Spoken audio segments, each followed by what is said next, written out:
Senhor presidente, senhores senadores, senhoras senadoras, o Brasil que nos vê, através das redes sociais, através da TV Senado. Senhor presidente, esse não é um momento feliz para nenhum de nós.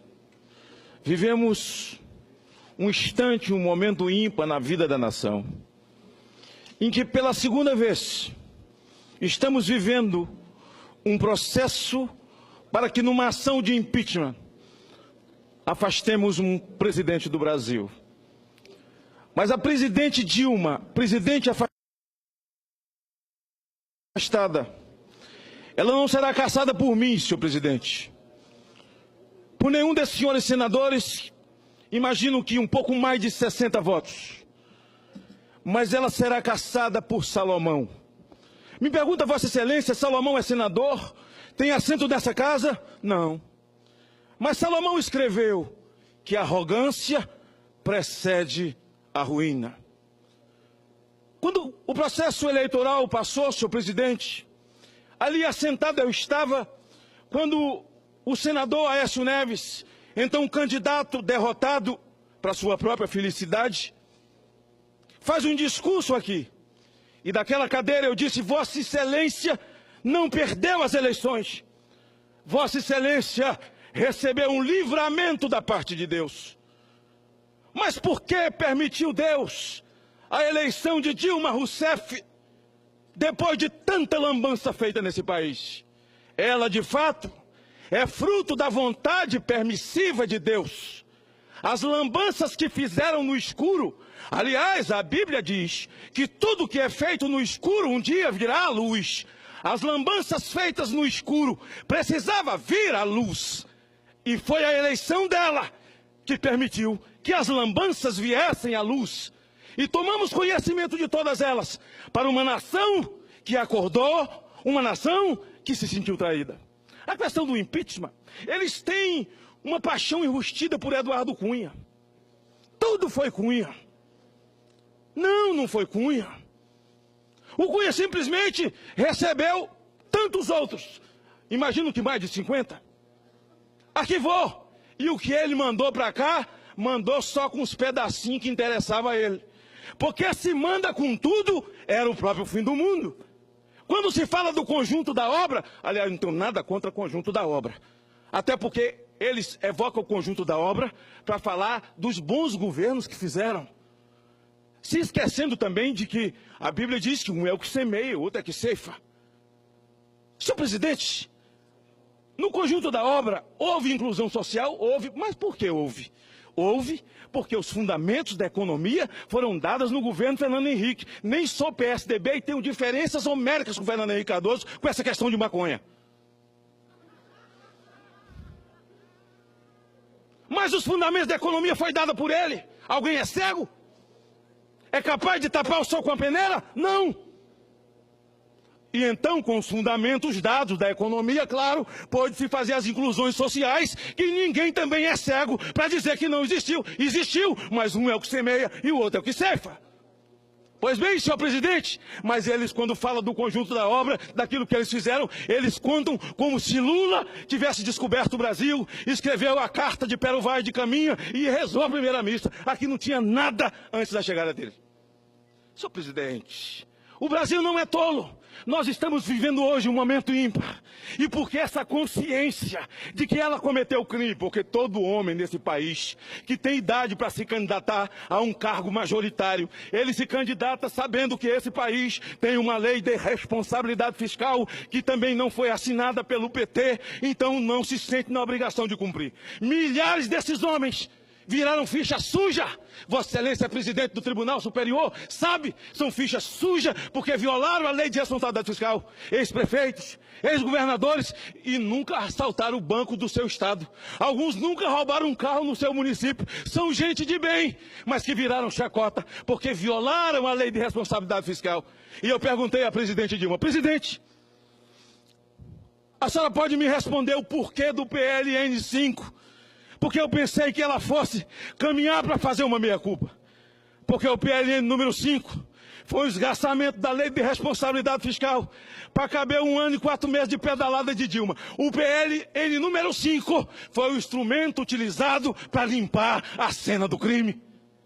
Dilma sabia que precisava, para suplementar seu orçamento, pedir o Congresso Nacional e não fez. Se não fez, eles dizem, mas o Congresso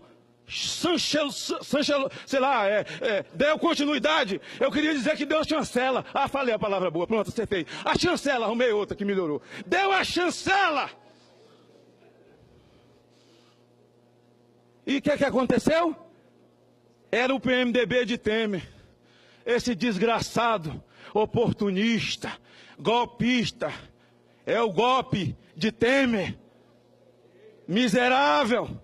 Esse PMDB de Romero, de Eunício, de Renan, eles todos estavam na mesa em dezembro para dar força para a presidente, para aprovar na marra, para que ela não se tornasse ficha suja, sem qualquer condição de disputar um processo eleitoral. Foi salva pelo gongo, porque o PLN número 5 era para limpar a cena do crime. Senhor presidente, eu ouvi muita coisa aqui. E das muitas coisas que eu ouvi, ela chamando a atenção dos senadores. Senhores senadores, como é que o senhor quer que a história fale sobre o senhor? Como é que você quer passar para a história? A história lhe chamará de golpista. Pode me chamar de golpista, só não me chame de ladrão. O que é ser golpista? É não visitar a penitenciária para levar marmitex para os tesoureiros do PT? O que é não ser golpista? É bater palma para essa lambança que fizeram com dinheiro público. As pedaladas fiscais foram feitas não por amor aos pobres, amor à minha casa, à minha vida, por amor à Bolsa Família, não. Foi para tapar o rombo do BNDES, do dinheiro dado aos companheiros, aos colegas, aos ideológicos da América Latina, o suor do povo brasileiro, para poder dividir com os amigos do Foro de São Paulo. Mas hoje é o dia que o Foro de São Paulo caminha para o seu sepultamento definitivo. O suor do nosso povo.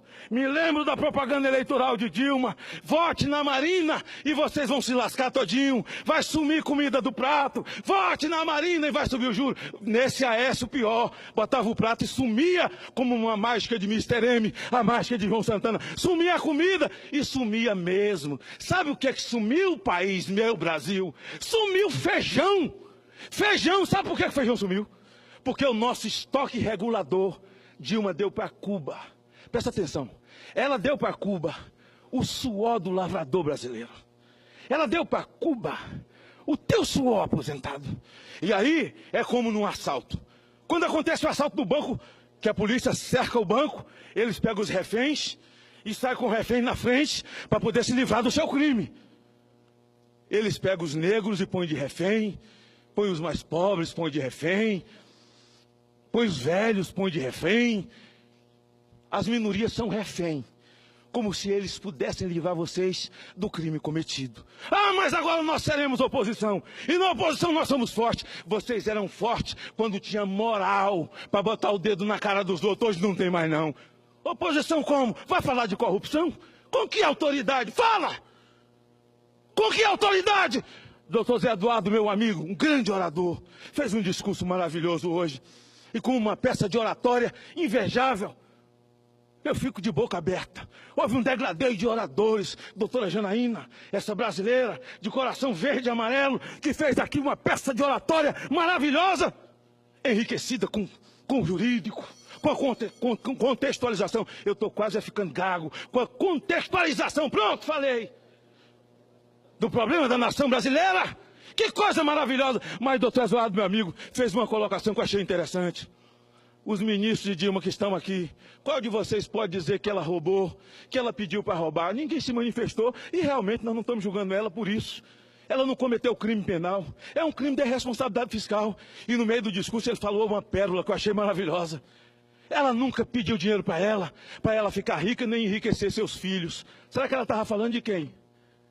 Enriquecer seus filhos? A nação se cansou de ver os 2 filhos de Lula viver nababescamente, sem nunca ter dado um prego numa barra de sabão, com o suor dos filhos dessa terra. Senhor presidente, esse é um momento triste para mim, mas eu não posso fazer um discurso intelectual. Vossa Excelência conclui em 30 segundos. Intelectual eu não sou, mas eu tinha que fazer, em nome de Esté, minha neta, em nome da minha família, da minha pequena Macarani, onde eu nasci, da minha pequena Itapetinga, onde eu fui criado, em nome dos meus amigos, do povo, do Estado, do Espírito Santo que me acolheu como filho adotivo.